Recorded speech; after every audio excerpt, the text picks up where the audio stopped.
They say trust the process. And so you buy in, you do your research, you know your plan, you've got everything ready to roll, and you buy in, you go. But all the promises, all the expectations, not quite there. Now what? You're in deep. How do you make it work? Trust the process. Roger Burzanko, next.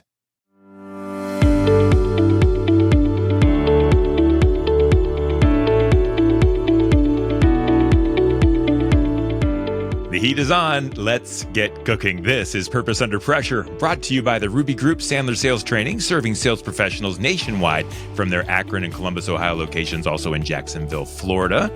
They are one of the highest performing Sandler Sales Training affiliates in the nation, and they will make a difference for you and for your team. Please do check them out online at therubygroup.sandler.com. Also, real quick note, we've been doing this for 2 seasons now. We're in our 3rd season of Purpose Under Pressure. Folks, if you like this show, would you follow it or maybe even give it a rating wherever you listen to it? It's on Spotify or you watch it on YouTube, wherever you get it. It allows other people to see that it's worth watching if you think so. So we've done this quite a while. If you're still there, maybe it is worth a follow. And I'd appreciate it if you do that. I think there's people that would like to be motivated as well and might not know it's there. And so let's do that together. All right. Welcome to the show. And I'm excited for our guest today because I've known Roger for about as long as he's owned his business, which is about a year or 2 or so. And I knew from the very beginning that he was going to be a guest in this show. And I knew from the very beginning that he was under pressure and that he was going to succeed on purpose. And he is. And I'm excited for you to meet him. He's Roger Burzanko. He is the owner of Houndstown in Brunswick. I love Houndstown. We're going to talk about that. We're going to talk about Roger, purpose, and pressure. But first, Roger, welcome to the show. Brian, I appreciate you having me on. And like you say, we've known each other since I first approached the chamber in Brunswick, in the Brunswick area. And I look forward to being on the show and sharing with everybody. Yeah, you were so cool when we met because you sat down and we said, well, so what do you do?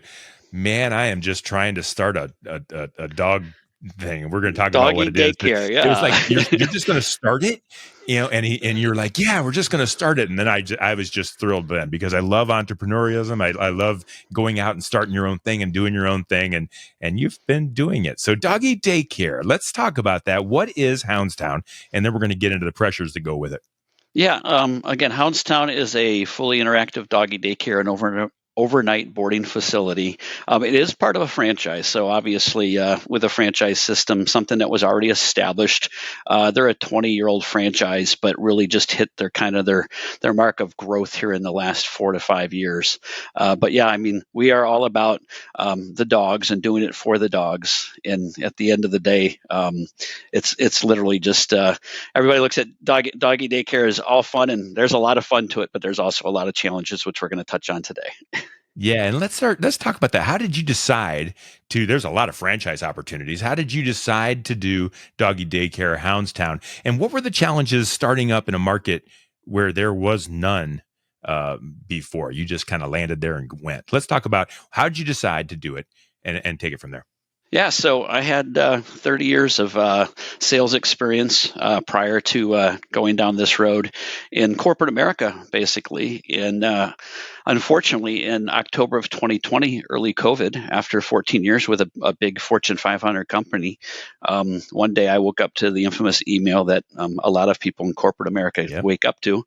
And me and 14 other senior sales executives were all told that our services were no longer needed, which probably for the 5 years before that, I had been telling my wife I'm ready for something different. I had been doing the sales thing in corporate America for a long time. So over that time, I looked at a lot of different franchise concepts. I decided on pursuing a franchise just because, again, the fact that the business is it's a proven business model, and you're buying into business in a box in a way. That's at least what I thought. Obviously, my eyes have been opened up to a lot of things. You mean it's not just turnkey, Roger? Yeah. I mean, obviously, some of the more established ones, if you're buying a franchise that has thousands of locations, locations. It probably Sure. is a lot of turnkey, but in my case, I was the 30th location to open in June of last year. And there was a box there, but there were some parts of the box missing. But again, Yep. that's not a hit. Again, Houndstown is a great brand, and so after a lot of due diligence, early COVID, everybody was adopting dogs. Dogs were hanging out at home, and then over the last year and a half, 2 years, people have had to start going back to work. And dogs need a place to hang out with fellow dogs, and that's what we're all about. Yeah. Yeah. And so how did that go about? You chose Houndstown. That's the thing that I'm most interested in. I could open up a Romeo's Pizza, or I could open up a whatever the different franchises are, and people know the brand and they know the name and they know the product. Doggy daycare isn't something that everybody does, and Houndstown is not a well-known name. You had just left corporate America. How did you decide to take on that challenge of the kind of anonymous, start from scratch type franchise? Yeah. So again, I mean, I grew up in a right next to a dog kennel, believe it or Okay. not. Grew up next to a dog kennel in a golf course, and again, my prior life was basically in golf. So kind of the combination of both things. We always had dogs in and around the house, and again, when I started looking at different concepts, definitely dogs was something that came to the top as far as something that there's a lot of growth in that industry. We're taking care of our dogs a lot different than we did 10 and 15 years ago, quite honestly, especially those of us that have our kids already out of the house. We're spoiling the heck out of them, or the younger generation that, in their 20s and 30s that haven't started families yet. Dogs are part of their family. Yeah. And so that's the purpose. You've got love for dogs. You've got an opportunity to serve something that you love and know a little bit about. And so you chose this. Now let's talk about pressure, because as soon as you got it, unless you just opened it up and the world was all bright and sunshiny, that's fine. Yeah. That's one story. But what really happened? Let's start from the beginning. Yeah, there's pressures every day. I mean, and again, at the beginning, the pressures were there. Obviously, you set all of your plans out. You have a pro forma set up, thinking again how the business you think it's going to go, Yeah. and some of it went that way. But yeah, I mean, ultimately, at the end of the day, the pressure is like, how do we get to profitability, knowing that's going to take a little bit of time, but it took longer than anticipated. Fortunately, we are 16 months in and we are making a little bit of money, but it's an expensive business. Again, I mean, I enjoy teaching my team. I have no problem sharing the numbers with them, because they're miffed that I've not paid myself yet here 16 months into the business. I pay them every 2 weeks, and it's an eye opener for them. I think it really is a good thing to share with your team members about the business. Let them know where things stand. And at the same time, you co-own this with your wife. And so I'm interested. You said, honey, this is going to be profitable in X amount of days, X amount of months, and then it's not. And 16 months later, you're fine. But at that point, was there some concern? Was there some doubt? Did you feel like maybe this wasn't the right idea? Well, how did that go when it wasn't going as planned? Oh yeah, there's been plenty of days and nights when there was a lot of concern. I bet. And definitely my wife was there to pull me through those times, because I can honestly say, at different points I was questioning, because obviously I've taken a lot of our retirement income to put towards this venture, and I do believe in the heart of hearts everything happens for a reason, and those challenging times only make us better. And again, thanks to my wife, she was there to support me through it all, and is still there to support me through it all. But she put the trust in me. Truly, she's just the sounding board in there to work with the team as far as just having some conversations with the team. But the day to day, it's on me, and she just trusts the process. She trusts that I have our best interest at heart. We've already talked about the ending where we are currently. Things are going well. And so if you don't mind, I want to dig a little bit deeper in, because I'm sure there's people out there that are trying to turn things around in their own lives, in their own businesses. Roger, can you remember back to a time, a specific story of when things looked really bad? I'm assuming that there might have been something. Can you remember that? Can you tell us about that? What that wall might have been and how you overcame it? Wow. There are definitely a few that come to mind. I think this is what you're asking, but one in particular, my wife and I were married very young. We had a couple of young children, and similar to the story I told earlier, I was asked to fly down to the company I work for, and that particular company flew all of their sales team in and basically told us we're closing the doors in a couple of weeks. And here I am with a a very young family, and my wife, she was working part-time but taking care of the kids, and I had to fly home and tell her that, in all too soon a time, I'm not going to have a job. I basically got to work, made some phone calls, connected with a very big company in the golf business, talked to that sales manager saying, "Hey, what's going on? Here's where I'm at." That sales manager asked where I lived. I said, Ohio. He lived in Indianapolis. I said, "What are you doing tomorrow morning? I want to meet you for coffee." And I got in my car and drove over, interviewed with, or not an interview, had a conversation, and then a couple weeks later, I was hired. Again, I think everything happens for a reason. Yeah. And, Yeah. and that was Yeah. certainly one that turned out to be good. And so you've got some experience with this kind of thing where things are going just fine and then they fall and you keep on rolling and keep on churning. And I'm interested then, was there a time in the life of Houndstown when you started to realize, hey, okay, we've gotten through the tough times.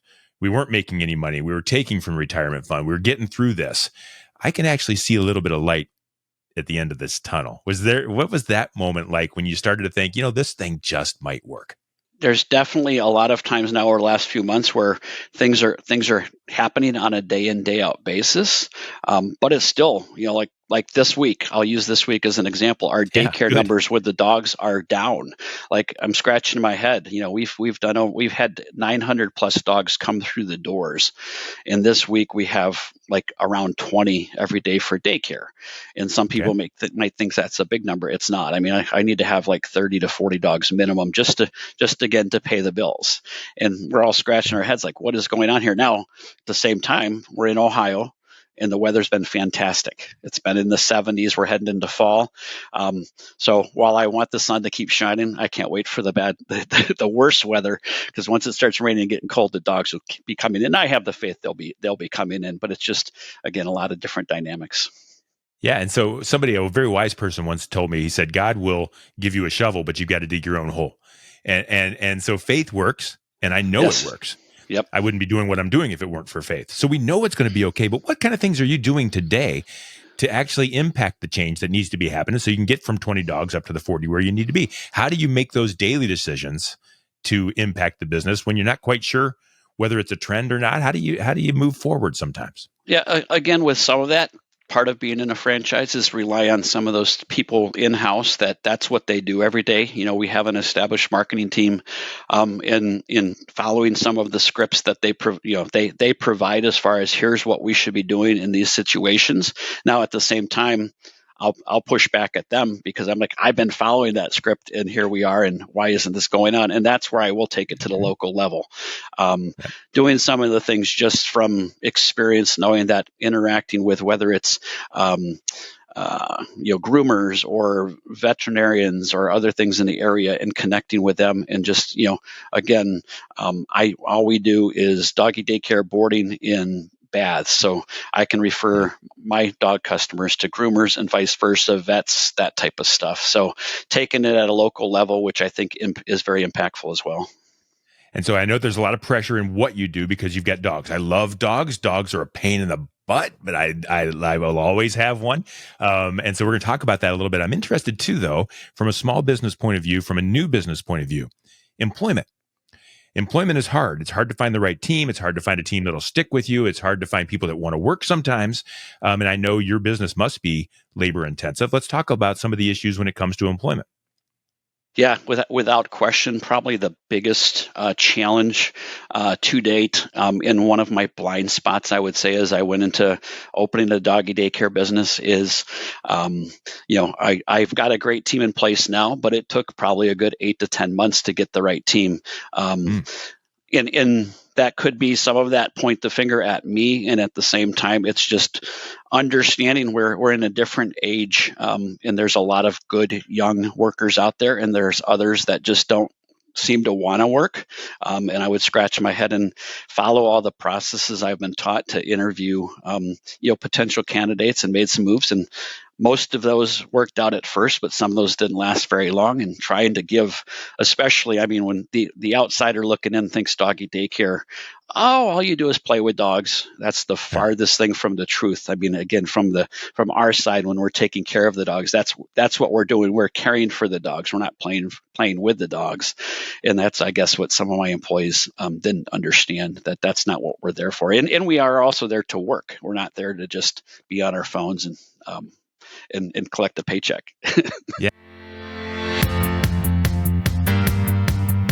Sandler rule, only decision makers can get other people to make decisions. Each and every day, we have a decision to make. Also, when we're with buyers in our sales process, we have a decision to make how we're going to lead that interaction.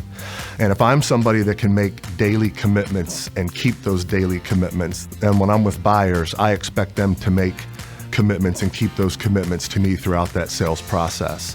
So first and foremost, I have to have a decided heart in order to lead other people to make the decisions that I'm expecting them to make.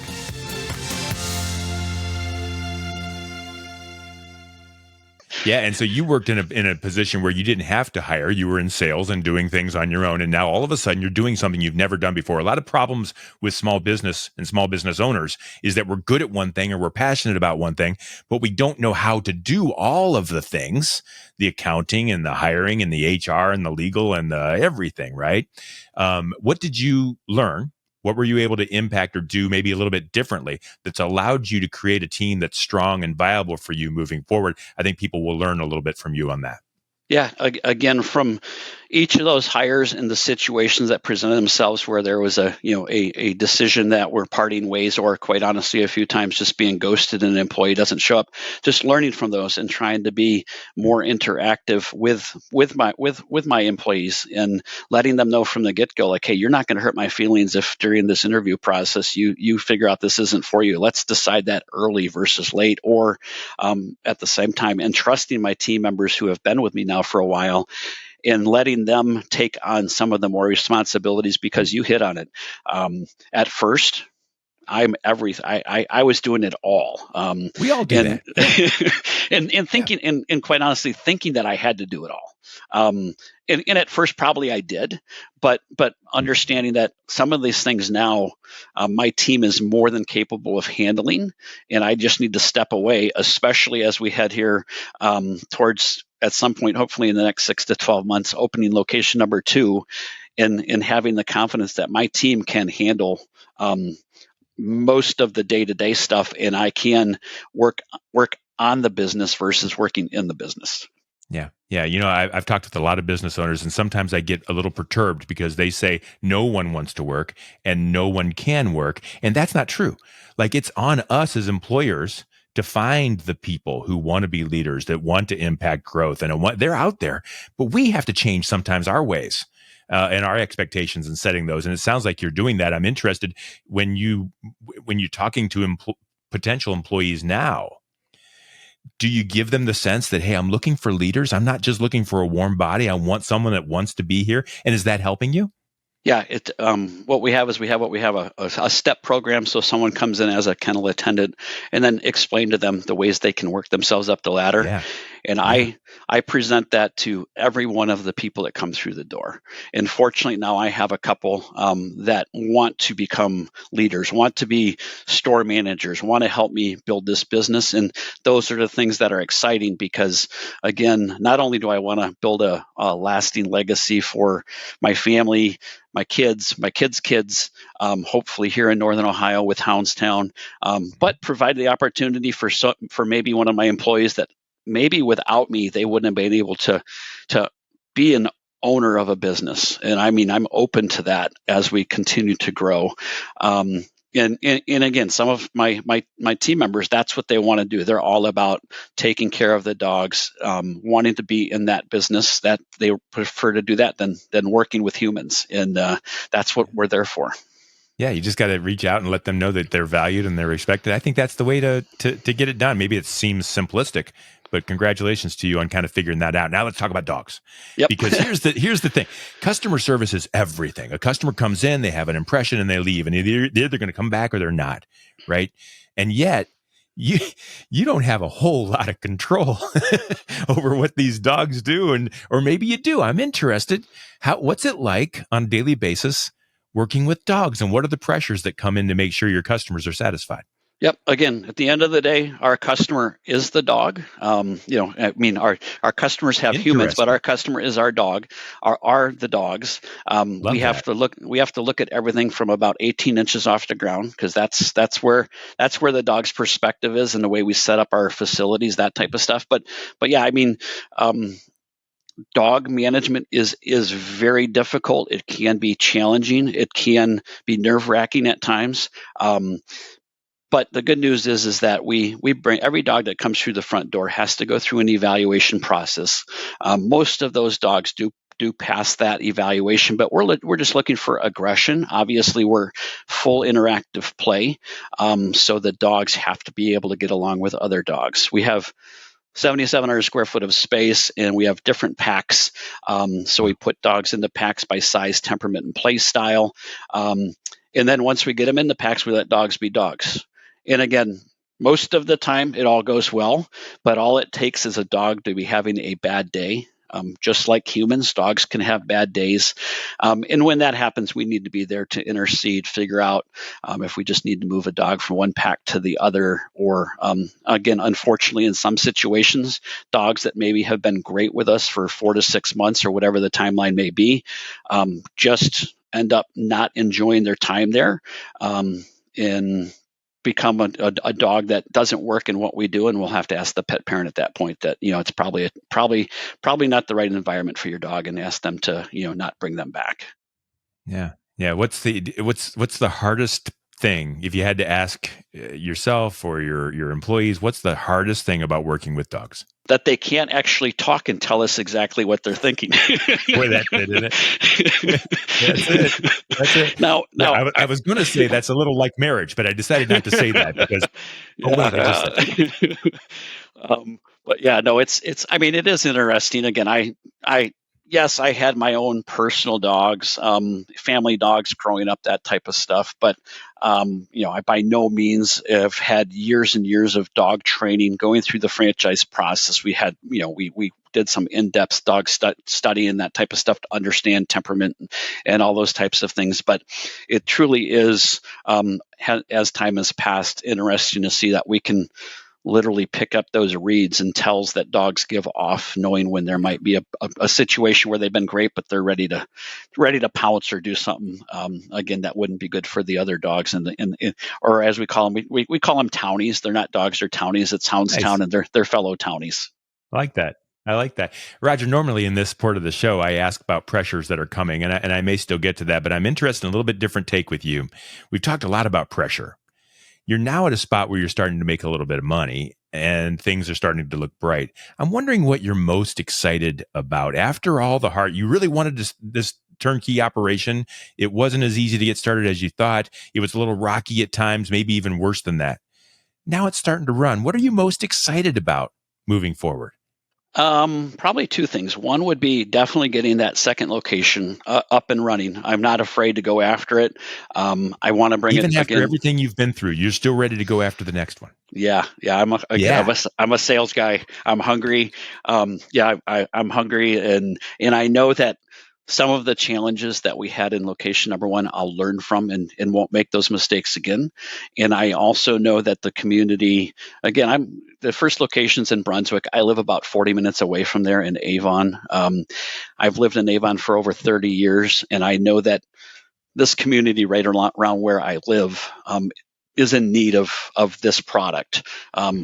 So I'm gonna not be as, before I was I needed to get something open. I just had lost my job. I had been downsized out of a company after 14 years. So maybe I rushed to find the location. Again, it's a good location and everything's working out fine, but I know this marketplace up where I live is ready for what we do here at Houndstown. Yeah. And so all the experience that you've gained, all the hard times you've been through, and all the pressure that you've had, your purpose is outliving that, and you're gaining this experience so that you can make the next best decisions. And they're going to be good ones moving forward. And that does sound exciting. And I'm excited for you. If someone wanted to talk to you, either if they wanted to bring their dog and find out more about that, or if they wanted to talk to you, maybe even about entrepreneurial issues, or maybe they're going through some of the same things, because I know they're out there, how would they reach out to you to talk to you? Yeah, two ways. I would say obviously on LinkedIn, from just reaching out, wanting advice, business, franchise, that type of stuff. When it comes from the dogs, definitely look us up, Houndstown, Cleveland, Brunswick, or just Houndstown, Brunswick. Just do a Google search, you'll find us. Again, we're the only one in Northeast Ohio right now. And then just throw out there a little plug for the business. We give everybody your first day free to come in and check us out. Again, it's all about the dogs. We do it for the dogs, but we got to have the human in the mix also, like what we do. So we have them come in, check out our facility while we work with the dog, and then we give the dog a free day of daycare, so that the human can see what the dog is like after that day of daycare. And at the end of the day, we send them home with what we call the Houndstown hangover. They've had a great day of play. They come home and they crash, and mom and dad are happy about that because they don't have to entertain the dog as much. I love that. The Houndstown hangover. Hey, there's people out there. Last question, Roger. There's people out there that are thinking about change. There's a lot of change in the world. There's a lot of change in the economy, and they're thinking about franchises. What's the one piece of advice you would give someone who's thinking about starting a franchise? I would just have faith in the process, do your due diligence. And again, at the end of the day, I've said it a couple times during our conversation, everything in life happens for a reason. Sometimes you might question that, but just have the faith that it's all going to turn out all right in the end. I love that. That is almost the definition of this show, purpose under pressure. We have a purpose and there's going to be pressure. We've got to persevere. And I really appreciate, Roger, more than anything else, I appreciate your willingness to share your story, the uncomfortable times. And I know it's still uncomfortable, but being able to talk about what you're going through now, I know is motivating for others. And I really do thank you for being a guest on our show. Well, I appreciate your time as well. Thank you. That's Roger Burzanko. He's the owner of Houndstown. If you've got dogs in the Brunswick area or northern Cleveland area, check out Houndstown. They've got room for your dog, and they've got other dogs to play with those dogs, and they're going to take care of you on a daycare overnight boarding basis. So check them out. That is Houndstown right in Brunswick. And that's Roger. He's my guest on Purpose Under Pressure. It's brought to you by the Ruby Group, Sandler Sales Training. Sellers are under pressure to perform. Sandler helps you succeed on purpose, so give them a ring. You will find all past episodes of Purpose Under Pressure at brianmediastrategies.com/podcast and wherever you stream your podcasts. We do this once a week, every week, and we will see you next time on Purpose.